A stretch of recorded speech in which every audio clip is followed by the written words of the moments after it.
أعوذ بالله من الشيطان الرجيم. بسم الله الرحمن الرحيم. الحمد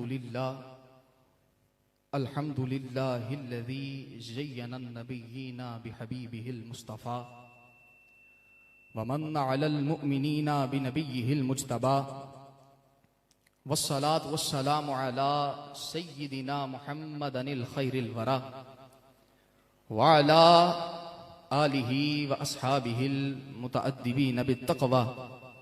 أما بعد فأعوذ بالله من الشيطان الرجيم.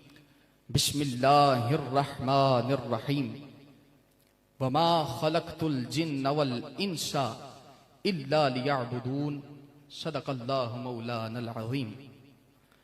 أيها الإخوة والسادة، إن الله تبارك وتعالى خلق هذا الكون وما فيه من السماء والأرض والجبال الراسية والشمس والقمر والنجوم التي تسبح والشجر الأخضر والنبات المتنوعة من الفواكه والثماره عبرة لأولي الألباب، وسخره لأشرف الخلق الذي أحسنه تقويما.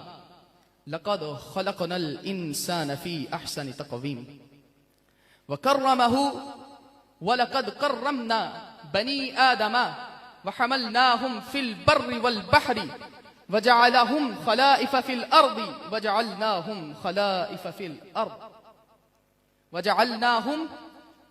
في الأرض وفضلهم تفضيلا، وفضلنا على كثير ممن خلقنا تفضيلا.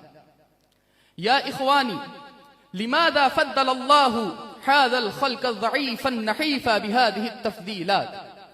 ولماذا كرمه بهذه التكريمات الباحرة الهائلة؟ ولماذا سخره هذه البحار والجبال الناتحة السماء؟ ولماذا توجهوا بهذا التاج الفاخر العظيم من الخلافة؟ يا إخواني، هل تدبرنا وتفكرنا في هذه الناحية الحساسة وتوجه خيالنا وفكرنا إلى هذا الجانب العميق الشامل؟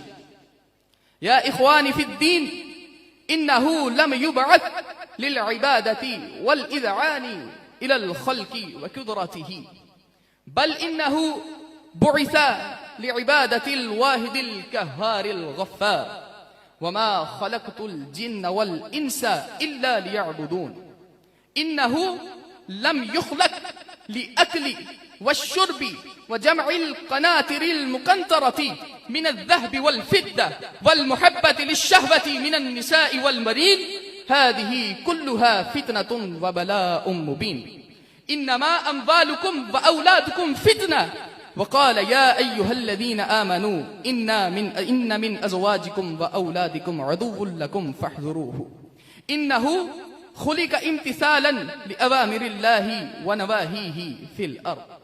يا إخواني، حاجتنا اليوم أن نعرف غايتنا ونسلك مسلكنا الصحيح ونأخذ مشرب الفرقان الحميد، ففيه عزنا وفيه شوكتنا وفيه نجاحنا في الدنيا والآخرة خير وأبكى. فاجهدوا ولا تحسبوا زحاب نفسك فيه. لا تحسبن زحاب نفسك ميتتا، ولا تحسبن زحاب نفسك ميتتا. ما الموت إلا أن تعيش مذللا. واكتفى بهذه الكلمة.